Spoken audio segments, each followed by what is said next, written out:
इस लेसन में हम पार्ट्स ऑफ स्पीच को बहुत आसान तरीके से समझेंगे। हर शब्द का वाक्य में एक खास काम होता है। जब आप यह काम पहचान लेते हैं तो ग्रामर याद करना आसान हो जाता है, सेंटेंसेस जल्दी समझ में आते हैं और स्पीकिंग तथा राइटिंग दोनों मजबूत होने लगते हैं। पहले 4 पार्ट्स ऑफ स्पीच को जल्दी से याद कर लीजिए। नाउन नाम बताता है, प्रोनाउन नाउन की जगह लेता है, एडजेक्टिव किसी नाउन या प्रोनाउन की विशेषता बताता है और वर्ब काम या स्थिति बताता है। अब बाकी 4 पार्ट्स ऑफ स्पीच देखिए। एडवर्ब अतिरिक्त जानकारी देता है, प्रीपोजिशन संबंध दिखाता है, कॉन्जंक्शन शब्दों या विचारों को जोड़ता है और इंटरजेक्शन अचानक भावना प्रकट करता है। बहुत से छात्र परिभाषाएं याद कर लेते हैं, लेकिन फिर भी वे वास्तविक वाक्यों में भ्रमित महसूस करते हैं। वाणी के भाग में उस समस्या का समाधान बताया गया है। वे आपको यह देखने में मदद करते हैं कि शब्द एक साथ कैसे काम करते हैं, अर्थ कैसे बनता है और क्यों कुछ वाक्य पैटर्न सही जुड़े हुए हैं जबकि अन्य दोषपूर्ण या गलत हैं। इस पाठ के अंत तक आप भाषण के 8 मुख्य सिद्धांतों की पहचान करना, कार्य उन्हें समझना, भ्रमित करने वाले शब्दों की तुलना करना और व्यावहारिक उदाहरणों के साथ खुद को परखने में सक्षम होना। अंग्रेजी शब्दों के मुख्य कार्यस्थल के रूप में व्याख्यान के कुछ सिद्धांत। एक वाक्य में हर शब्द कुछ न कुछ कर रहा है।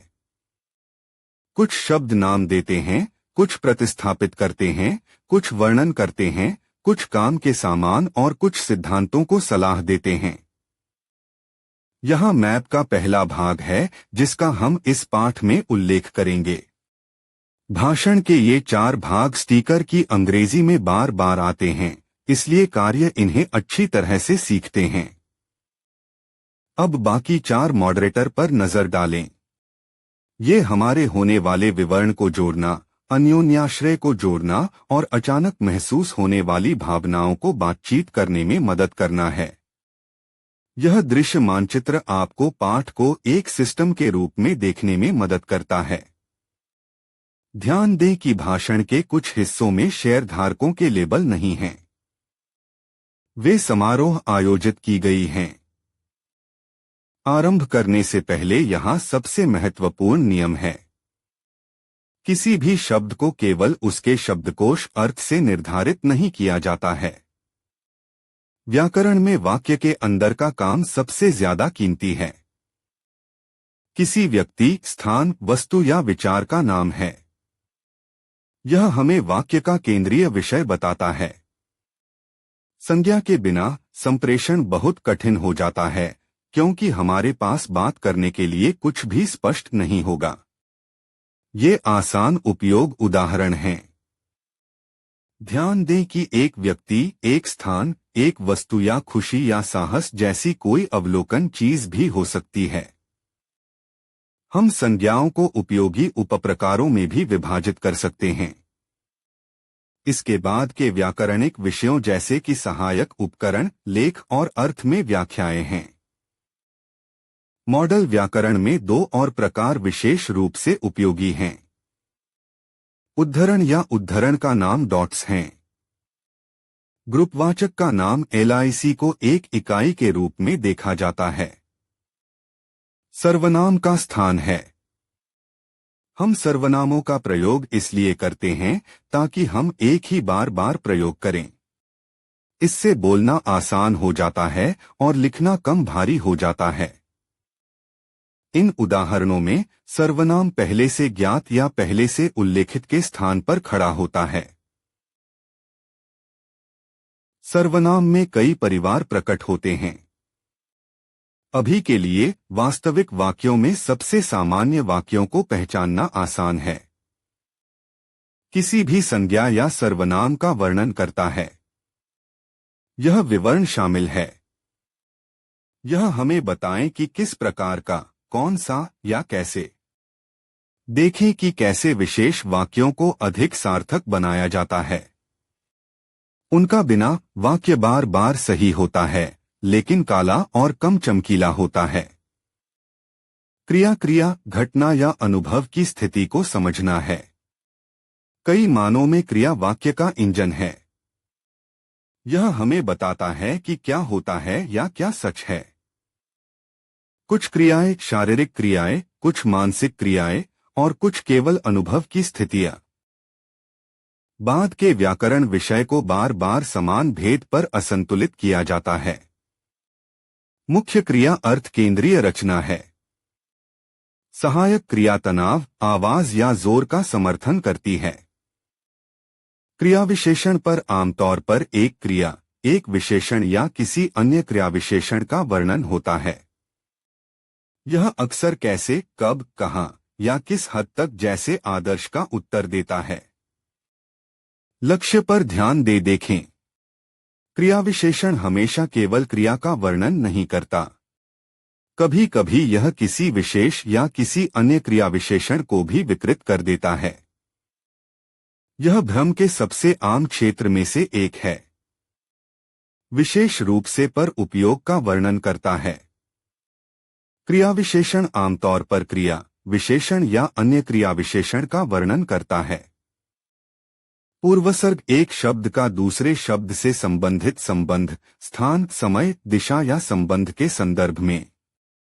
इनमें पूर्वसर्ग स्थान, समय या दिशा, विनाश या सर्वनाम को शेष वाक्य से उदाहरण शामिल है। समुच्चयबोधक शब्द, वाक्यांश, उपवाक्य या संपूर्ण विचार शामिल हैं। यह अलग अलग नमूने में बांसी हुई लंबाई के बजाय अंग्रेजी को प्रवाहित करने में मदद करता है। कुछ संयोजन समान शास्त्र को मॉड्यूल हैं। लोग बड़े विचारों से जुड़ते हैं, अन्य पूर्ण खंड भी शामिल हैं। विस्मयादिबोधक अचानक प्रतिक्रिया या प्रतिक्रिया करता है। यह प्रायश्चित्त, सार्वजनिक और कभी कभी विस्मयादिबोधक के साथ होता है। ये भाव वाक्य की मूल संरचना नहीं है। इसके बजाय वे टेम्पलेट बल एल्गोरिदम हैं। आइए अब हम भाषण के अंदर एक पूर्ण वाक्य के कुछ विचारधारा को देखते हैं। पुनर्भरण पर पूरा विषय व्यावहारिक और सार्थक हो जाता है। धीरे धीरे पढ़ाई करें यह वाक्य। यह केवल पढ़ने के लिए, अर्थ के लिए है। यहाँ एक उन्नत लेकिन बहुत महत्वपूर्ण विचार है। एक ही शब्द में विभिन्न वाक्यों से संबंधित भाषण के विभिन्न प्रकार हो सकते हैं। यही कारण है कि कार्य इतना अधिक है। ध्यान दें कि कैसे शब्द यहाँ अपनी भूमिका बदलता है। अकेला शब्द याद न रखें। यह जो काम कर रहा है उसे याद रखें। जब आप अनिश्चित हों तो तत्काल विधि का उपयोग करें।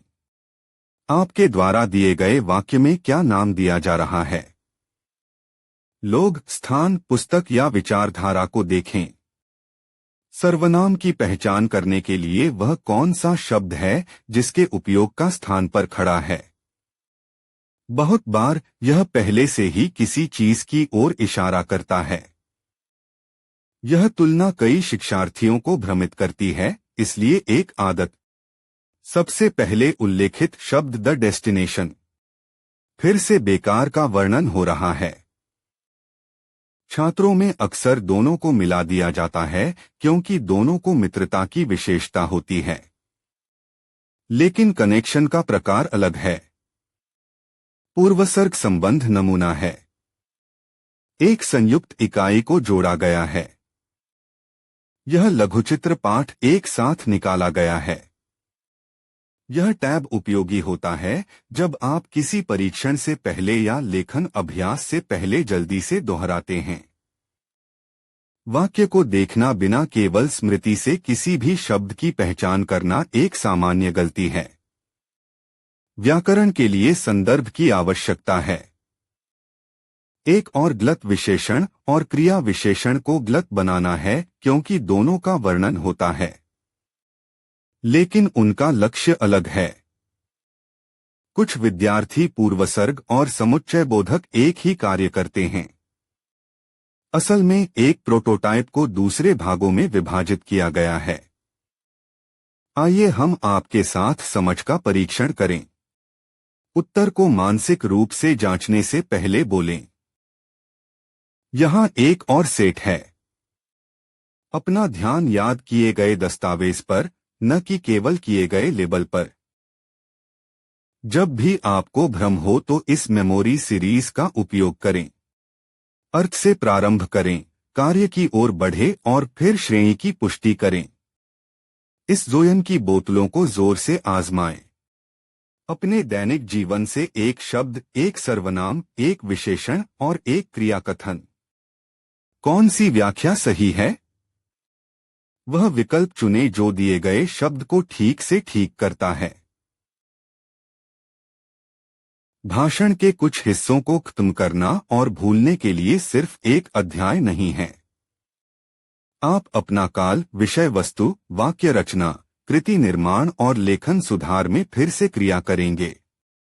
बंद करने से पहले इस एक साफ पुनरीक्षण पथ पर ध्यान दें। इससे आप 1 मिनट से भी कम समय में पूरे पाठ की समीक्षा करने में मदद कर सकते हैं। आज आपने भाषण के कुछ हिस्सों को पढ़ा है। अंग्रेजी में शब्दों के मुख्य कार्य श्रेणियां हैं। संज्ञा का नाम, सर्वनाम स्थान, विशेष संज्ञा का वर्णन करते हैं। क्रिया या स्थिति को महत्व देते हैं। क्रिया विशेषण अधिक गहराई से वर्णन करते हैं। पूर्वसर्ग संबंध स्थापित करते हैं।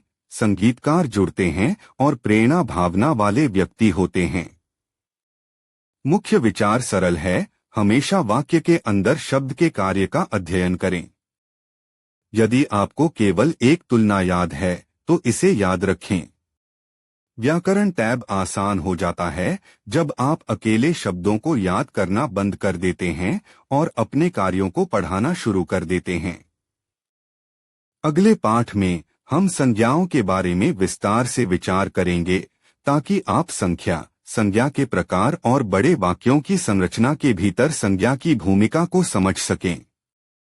अगर आपको मेरा ये वीडियो अच्छा लगा हो तो इस वीडियो को लाइक कीजिए, अपने दोस्तों के साथ शेयर कीजिए और मेरे चैनल को सब्सक्राइब कीजिए।